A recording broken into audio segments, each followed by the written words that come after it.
Dubai سے ہمارے بھائی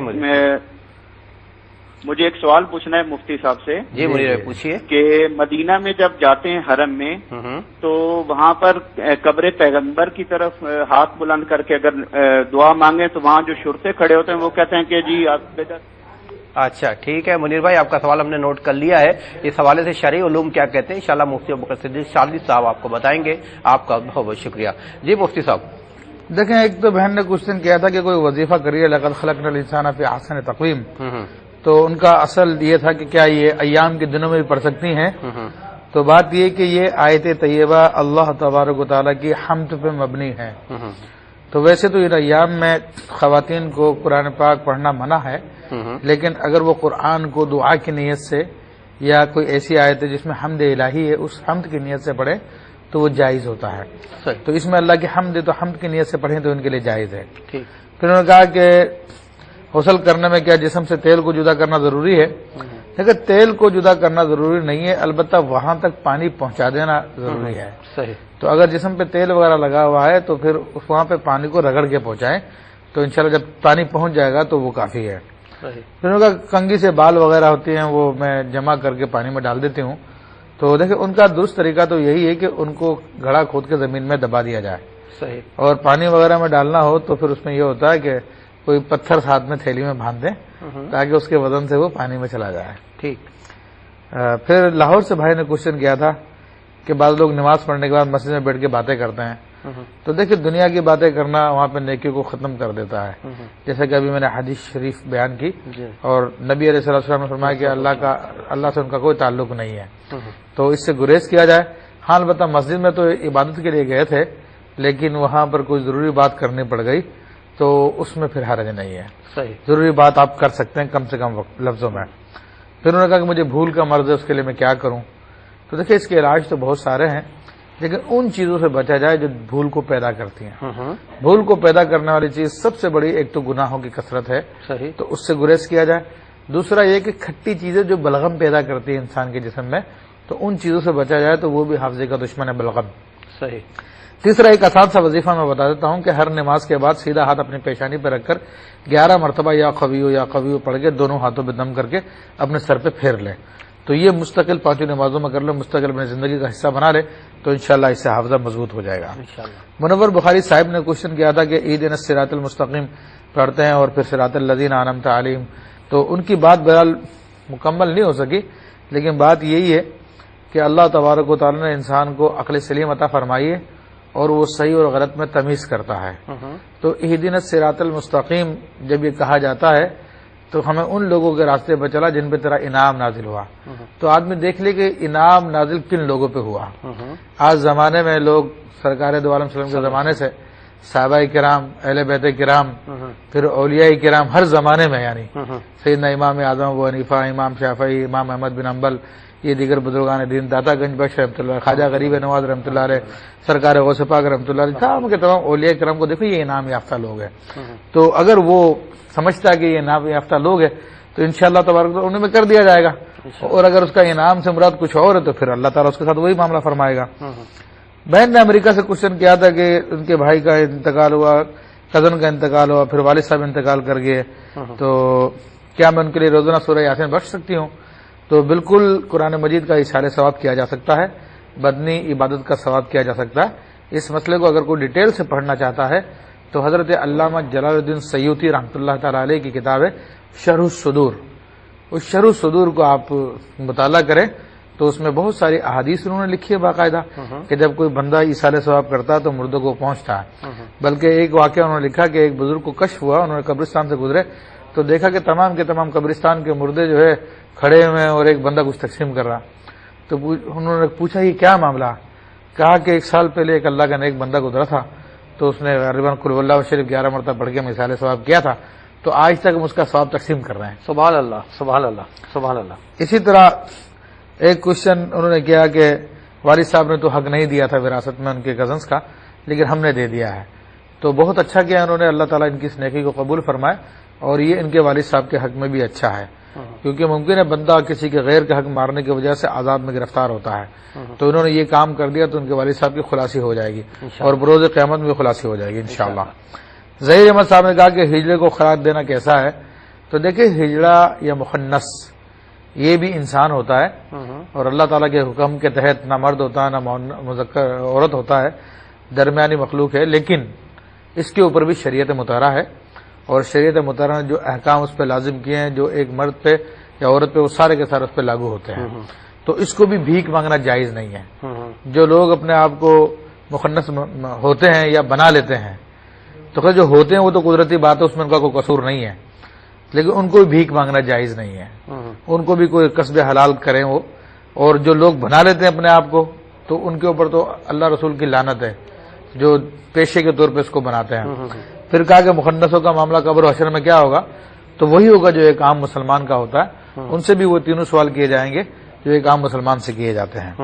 پھر منیر صاحب نے دبئی سے کوشچن کیا تھا کہ روضہ رسول صلی اللہ تعالی وسلم کی طرف منہ کر کے ہاتھ اٹھا کے دعا کرنا کیسا، تو دیکھیں کہ یہ اس میں کوئی حرج نہیں ہے، بلکہ یہی ادب کا تقاضا ہے، اور رسول اللہ صلی اللہ علیہ وسلم کی بارگاہ کی طرف پشت کرنا سراسر بے ادبی کی بات ہے۔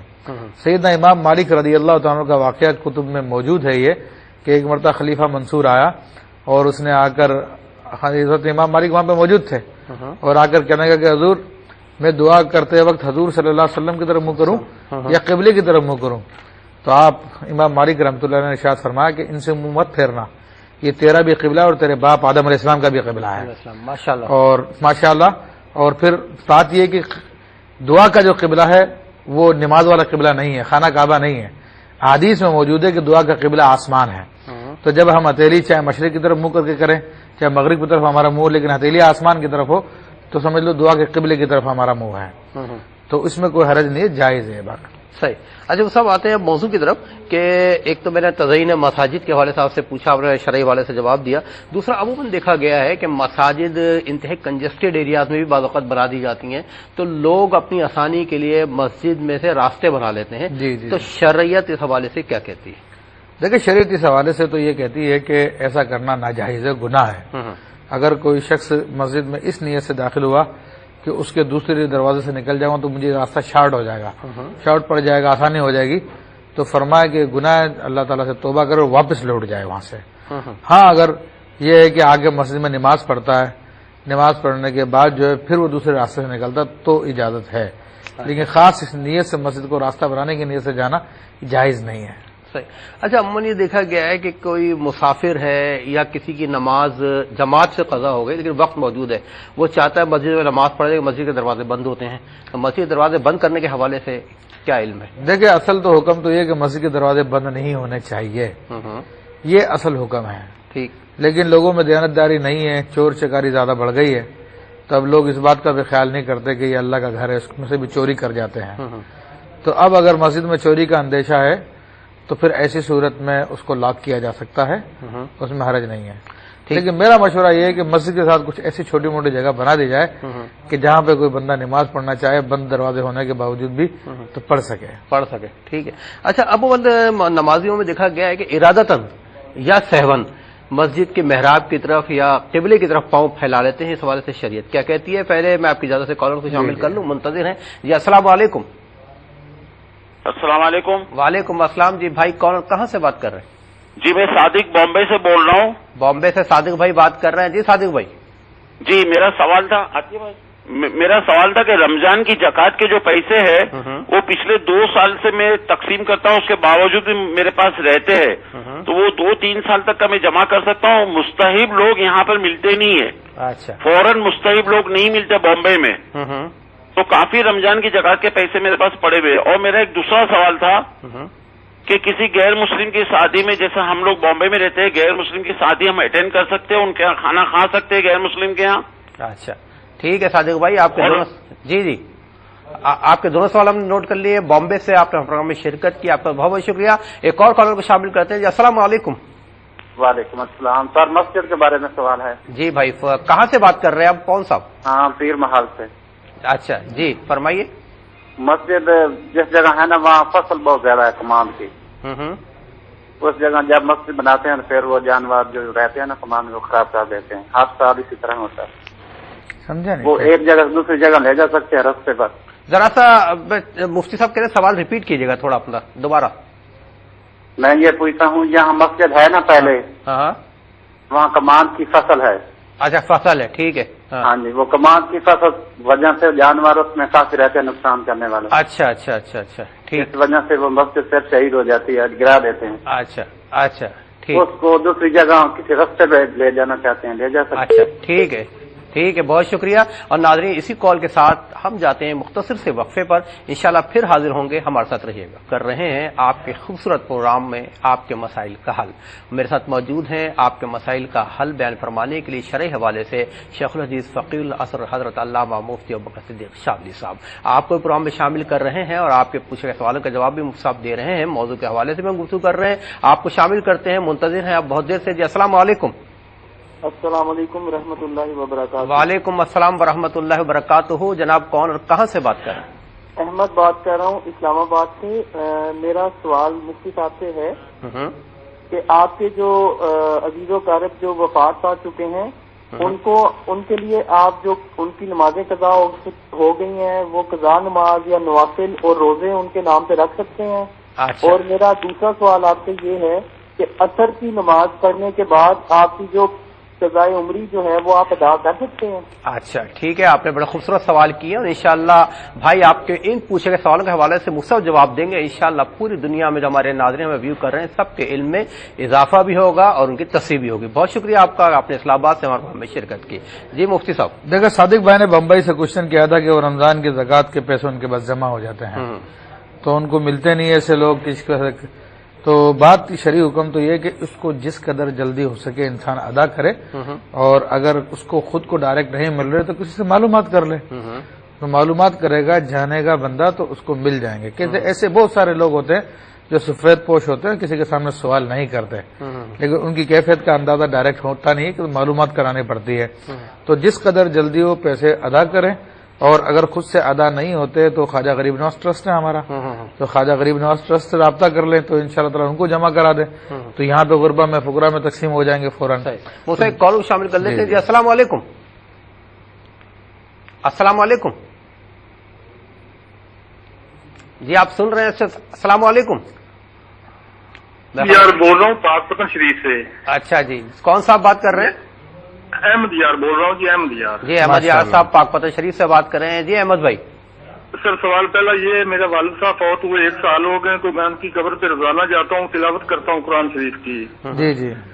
دوسرا یہ کہ میں نے سنا ہے کہ جب بیٹا باپ کی قبر پہ آتا ہے تو باپ دیکھ رہا ہوتا ہے کہ میرا بیٹا آیا ہے, تلاوت کر رہا ہے یا مجھے فاتحہ.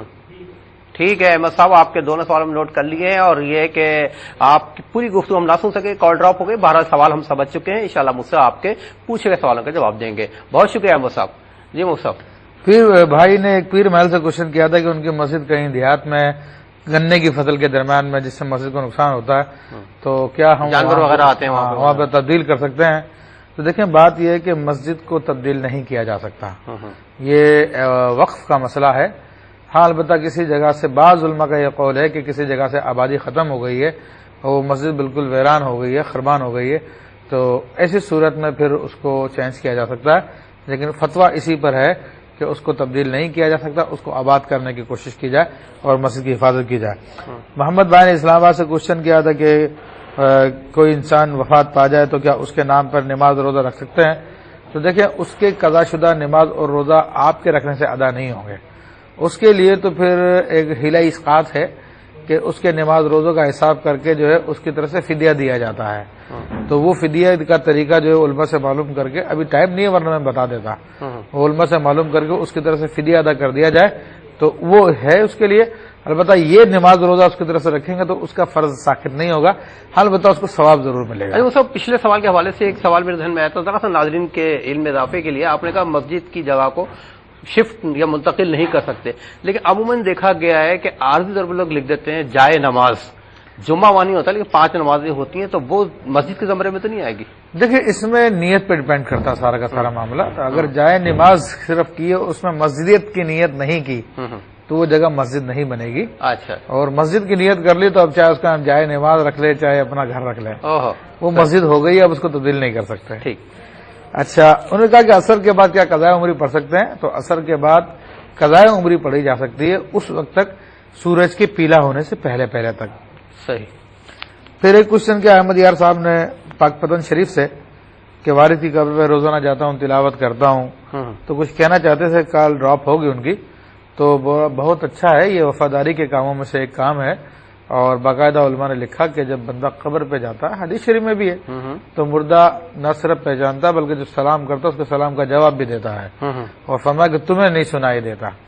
اور جب اولاد جاتی ہے ماں باپ کے قبر پہ تو ماں باپ کو انس حاصل ہوتا ہے، اس کا انتظار کرتے ہیں وہ، اور خوش ہوتے ہیں کہ ہمارے اولاد ہم سے ملنے کے لیے آئے، اگرچہ وہ دوسرے عالم میں ہے لیکن اس کا تعلق ہوتا ہے اس دنیا سے بھی. تو باقاعدہ یہ ثابت ہے، خود رسول اللہ صلی اللہ تعالی علیہ وسلم شہداء احد کے مزار پہ قبور پہ ہر سال تشریف لے جایا کرتے تھے. آپ علیہ الصلوۃ والسلام اپنی والدہ محترمہ کے مزار پہ بھی تشریف لے گئے تھے. تو یہ ثابت ہے رسول اللہ صلی اللہ علیہ وسلم کی سنت سے، تو جانا چاہیے، اچھی بات ہے. ٹھیک. اچھا، وہ ایک سوال جو میں نے پوچھا تھا شاید اس کا جواب رہ گیا ہے کہ اگر ارادتاً یہ سہون پاؤں قبلے کی طرف یا محراب کی مسجد کی طرف ہو جائیں تو کیا حوال ہے؟ دیکھیں، ارادتاً اگر کرتا ہے تو یہ بے ادبی ہے، گستاخی ہے. ٹھیک. ہمارے ہمارے عرف میں یہی رائج ہے صحیح کہ پاؤں کرنا کسی کی طرف تو وہ بے ادبی شمار کیا جاتا ہے. لیکن اگر خدا نخواستہ کسی کے یہاں پہ عرف ہو کہ ایسا نہیں ہے تو پھر اس کا حکم الگ ہوگا. ٹھیک. لیکن ہمارے عرف میں قبلے کی طرف یہ کرنا جائز نہیں ہے، اور اگر خود میں خود ہو گئے، بے ارادتاً ہو گئے، سوتے میں ہو گئے، تو پھر وہ فوراً پھیر لے اور اللہ تعالیٰ سے اس بارے میں توبہ کر لیں. ٹھیک. قرآن کی طرف پاؤں کرنا، مسجد کے قبلے کی طرف پاؤں کرنا یہ پسندیدہ بات نہیں ہے. صحیح. شامل کرتے ہیں کالر سے. جی السلام علیکم. وعلیکم السلام سر. جی بھائی، کالر کہاں سے بات کر رہے ہیں؟ سر عبد المجید بول رہا ہوں، دربار حضرت سلطان باغ سے. جی ماشاء اللہ. جی عبد المجید صاحب. بھائی میرا ایک مسئلہ ہے، ہم نے ایک رقبہ خریدا تھا کسی سے، تو انہوں نے کوئی پتہ نہیں ان سے بھی پہلے کی ایک مسجد بنی ہوئی چھوٹی، اس میں کوئی نماز نہیں پڑھتا، کوئی کچھ نہیں کرتا، چھوٹی سی بھی مسجد بنی ہوئی ہے. تو کیا ہم اس مسجد کو کسی دوسری جگہ یا جو ہے نا اراضی کے درمیان میں ہے اسے آپ سائڈ پہ یا کسی ایک کونے پہ اسے شفٹ کر سکتے ہیں یا نہیں؟ اچھا ٹھیک ہے. ایک میرا سوال یہ ہے جی، اور ایک دوسرا سوال یہ ہے کہ ہم جو آپ پہ رہتے ہیں نا، ہمارے ساتھ میں رہتے ہیں قادیانی. ٹھیک ہے عبد المجید صاحب، آپ کا سوال میں نوٹ کر لیا ہے. ایک اور کالر کو شامل کرتے ہیں. جی السلام علیکم. اچھا کال ڈراپ ہو گئی ہے، وہ بھی بہرحال ابھی چلتے ہیں مصعب کی طرف. مصعب سوال موجود، چلیں اس پہ بات کرتے ہیں، موضوع پائیں گے انشاءاللہ. انہوں نے کہا کہ زمین خریدی اور اس میں ایک مسجد ہے، تو پہلے تو یہ کنفرم کر لیا جائے کہ وہ مسجد ہے یا صرف جائے نماز جو ابھی آپ نے ذکر کی ہے. تو اگر جائے نماز ہے تو اس کو تبدیل کرنے میں کوئی حرج نہیں ہے، اور اگر وہ مسجد ہے تو پھر اس کو شفٹ نہیں کر سکتے کہ مسجد کا حکم اس پہ لاگو ہے اور وقف کو تبدیل نہیں کیا جا سکتا. ٹھیک. تو مسجد قائم رہے گی وہاں پر. اچھا وہ سب ایک بات ذہن میں یہ آتی ہے کہ اکثر دیکھا گیا ہے کہ نمازی جب نماز کو جاتے ہیں تو وہ جوتے جو عموماً وہ اپنے تمام معاملات میں استعمال کرتے ہیں، باتھ روم بھی جاتے ہیں، پھر جب نماز میں آتے ہیں وہ ساتھ لے کے آتے ہیں، اور بعض اوقات مسجد کے اندر رکھتے ہیں، بعض اوقات بالکل سجدے کے سامنے رکھ لیتے ہیں. تو اس حوالے سے شرعی علوم کیا کہتے ہیں؟ جیسے اس میں حکم تو یہی ہے کہ مسجد میں اگر اپنے جوتے لے کے جانا چاہتے ہیں آپ، چوری کا اندیشہ ہو جاتی چوریاں، تو یہ کہ جوتوں کو جھڑکا لے، اس کے نجاست وغیرہ کوئی لگی تو اس کو دور کر دیں. اچھا. اس کے بعد مسجد میں جوتے لے جا سکتے ہیں. اور اگر واقعی اتنا خطرہ ہے کہ سائڈوں میں بھی رکھوں تب بھی چوری ہو جائیں گے تو پھر سامنے بھی رکھ سکتا ہے. سامنے بھی رکھ. لیکن عام حالت میں جوتوں کا دائیں جانب سامنے تو سامنے کجا دائیں جانب ہونا بھی پسندیدہ نہیں ہے. صحیح. اچھا مسجد میں اگر کسی کی کوئی چیز کھو جائے، کیونکہ میں حدیث شریف ایک پڑھ رہا تھا کہ مانیت ہے، لیکن آپ سے چاہوں گا اپنے علم کے حوالے سے بتائیں کہ کسی کی کوئی چیز کھو جائے تو کسی سے پوچھ سکتا ہے، ڈھونڈ سکتا ہے، اعلان کروا سکتا ہے؟ دیکھیں مسجد میں یا مسجد سے باہر کوئی چیز کھو جائے تو اس کا مسجد میں اعلان کروانا جائز نہیں ہے. نبی کریم صلی اللہ تعالی علیہ وسلم کی حدیث شریف ہے کہ کوئی مسجد میں آ کر، بلکہ ایک شخص نے آگے وہ اعلان کروایا تو آپ نے فرمایا کہ اس سے کہو کہ اللہ تعالیٰ تمہاری چیز کو نہ ملائے. اللہ. تو یہ بات پسندیدہ نہیں ہے کہ مسجد کے اندر یہ اعلان کروایا جائے اس طرح سے. اور باقی جو ہے سائل سوال کرنا مسجد میں، تو اس کو بھی فقہ نے منع فرمایا کہ مسجد میں آ کر سوال کرتا ہے اور وہ بھی لوگوں سے سوال کر رہا ہے، حالانکہ کس کی بارگاہ میں ہے؟ حاکم الحاکمین کی بارگاہ میں ہے، جو سب کو دیتا ہے اس کی بارگاہ میں. اس کی بارگاہ میں بھی آ کر ہی بندوں کے پیچھے لگا ہوا، ہے اس سے کیوں نہیں رابطہ کرتا جو سب کو دیتا ہے؟ بالکل صحیح. تو اس لیے یہ بھی پسندیدہ نہیں ہے کہ مسجد میں آگے سوال کیا جائے. اچھا مسجد میں داخل ہونے کا جیسے آپ نے بتایا ایک سنت طریقہ ہے کہ بسم اللہ پڑھے، درود شریف پڑھے اور اللہم افتح لی ابواب رحمتک پڑھے. جی جی. تو مسجد کے گیٹ سے ہی حدود مسجد شروع ہو جاتی ہیں یا پھر وہ اس کو پار کر کے جہاں نماز کی جگہ وہاں نیت کہاں کرنی چاہیے؟ لیکن نیت وہاں پہ کرنی چاہیے جو خاص نماز کی جگہ ہے. اچھا. کہ مسجد کا لفظی معنی بھی وہ مقام ہے جہاں پہ سجدہ کیا جاتا ہے. سبحان اللہ. تو ویسے باؤنڈری تو کافی پہلے شروع ہو جاتی ہے جس میں ٹوائلٹ بھی ہوتا ہے، یہ بھی ہوتا ہے، وہ بھی. تو مسجد میں نہیں تو ٹوائلٹ ٹھیک ٹھیک یہ وضو خانہ وہ فنائے مسجد میں ہوتے ہیں، مسجد کے صحن میں ہوتے ہیں. سبحان اللہ. تو یہ نیت خاص طور پہ اس میں کی جاتی ہے. اور بہرحال ہم لوگ تو اس پہ توجہ نہیں کرتے، لیکن جن کو اللہ تعالیٰ نے جن کے دلوں کو روشن کیا، اور تو حضرت سفیان ثوری رحمۃ اللہ بہت مشہور محدث ہے، بہت بڑے صوفی بزرگ ہیں. ثوری کا مطلب بیل والا. ان کا لقب کیوں پڑا؟ ایک دفعہ ایسی ہی بے دھیانی میں وہ مسجد میں داخل ہو گیا، اہل اللہ میں سے تھے، تو انہیں آواز آئی کہ اے ثور، اے بیل، تمہیں ہمارے گھر میں داخل ہونے کے آداب بھی نہیں پتا؟ اچھا. ہاں ہاں. تو اس وقت سے ان کا نام جو ثور پڑ گیا، ثور یعنی بیل. تو وہ ان کو رب کی طرف سے ایک تمغہ ملا تو انہوں نے نام کے ساتھ لگا لیا. تو بہرحال یہ اللہ اپنے بندوں کو خبردار فرماتا ہے، لیکن ہمارے دل غافل ہیں، دنیا میں الجھے میں، تو ان آوازوں کو ہم سنتے نہیں ہیں. تو جنوں کے دل صاف ہو چکے ہیں تو وہ ان کا مشاہدہ کرتے ہیں، سنتے ہیں. ماشاءاللہ. بڑا اچھا آپ نے کہا مفتی صاحب کہ مسجد وہ جگہ جہاں سجدہ کیا جائے. انشاءاللہ زندگی اور ہم نہیں بھولیں گے اس بات کو. اچھا اب ایک اور مشاہدے میں بات آتی ہے کہ نمازی آتے ہیں، وضو کیا اور وضو کر کے پورے پانی میں بھیگے ہوئے ہوتے ہیں، تو وہ یوں کیا پانی اور جھاڑتے ہوئے جاتے ہیں مسجد کی زمین پہ. تو اس حوالے سے آداب مسجد پہ کوئی اثر ہوتے ہیں کیا؟ دیکھیں، ایک تو یہ کہ وضو کے پانی کو جھاڑنا تو اس کو شیطان کا پنکھا قرار دیا گیا. اچھا. ہاں. تو اس میں احتیاط دی گیا جھاڑے نہ انسان، بلکہ اپنے اعضاء کو پونچھ لے. ایسے جھاڑے گا تو شیطان کا پنکھا. اچھا. پھر معذاللہ مسجد کے فرش پہ قطرات گرانا تو بہت محرومی کی بات ہے، بد نصیبی کی بات ہے، اور یہ جائز نہیں ہے. مسجد کے اس میں ناپسندیدہ ہے یہ کہ مسجد میں قطرات گرائے جائیں. چلے بہت شکریہ مفتی ابوبکر صدیق شاذلی صاحب، اللہ پاک آپ کو جزائے خیر عطا فرمائے. اس مختصر سے وقفے میں آپ کہ جو علم کا دریا ہے اس سے ہم نے اپنے ہاتھوں کو بھگونے کی کوشش کی ہے. اللہ تعالی ہم سب کو صاحب علم ہونے کے ساتھ ساتھ صاحب عمل بھی بنائے. ناظرین، بڑی مختصر سی زندگی ہے، نہ معلوم کہ ہماری سانس کب اکھڑ جائے، کب ہم اللہ پاک کے حضور حاضر ہو جائیں. اپنا بے حد خیال رکھیے، اعمال کی اصلاح کرنے کی کوشش کریں، اللہ پاک کا خوف رکھیں کہ وہ دن بہت قریب آنے والا ہے جب ہمیں اللہ پاک کے حضور پیش ہونا ہے اور اپنے اعمال کا جواب دینا ہے. آقا صلی اللہ علیہ وسلم کے حوالے سے حضرت ابن عمر رضی اللہ تعالیٰ عنہ کی ایک حدیث ہے، راوی ہیں کہ حضور پاک صلی اللہ علیہ وسلم نے فرمایا کہ دو عظیم چیزوں جنت اور جہنم کو تم نہ بھولنا، کہ یہ وہ دو چیزیں ہیں کہ جن کے بارے میں جب حضور پاک صلی اللہ علیہ وسلم بتا رہے تھے تو آپ صلی اللہ علیہ وسلم بے اختیار آنکھوں سے آنسو روا ہو گئے، اور اس قدر آنسو روا ہو گئے کہ آپ کی داڑھی مبارک کے دونوں کنارے بھیگ گئے. اور پھر آقا صلی اللہ علیہ وسلم نے فرمایا کہ جو علم اللہ پاک نے مجھے قیامت کے حوالے سے دیا ہے اگر تمہیں معلوم ہو جائے تو تم قبروں میں جا گھسو اور اپنے سر پر مٹی ڈالنا شروع کر دو. بہت سخت دن آنے والا ہے. اللہ تعالیٰ آپ سب کا اور ہم سب کا حامی ناصر ہو. اللہ پاک ہم سب کے اعمال کی اصلاح فرمائے. اپنا بے حد خیال رکھیے گا. انشاءاللہ تعالیٰ ریپیٹ ٹیلی کاسٹ کی شکل میں پروگرام آج رات 1 بجے پاکستانی ٹائم کے مطابق آپ کی خدمت میں پھر پیش کیا جائے گا. اور زندگی بخیر تو انشاءاللہ یہ آپ کا خاکسار میزبان آشکار داور حضرت مفتی ابوبکر صدیق شاذلی صاحب کے ساتھ اگلی جمعرات کو اسی وقت آپ کی خدمت میں پھر حاضر ہوگا انشاءاللہ تعالیٰ. اللہ حافظ، فی امان اللہ، والسلام علیکم ورحمۃ اللہ.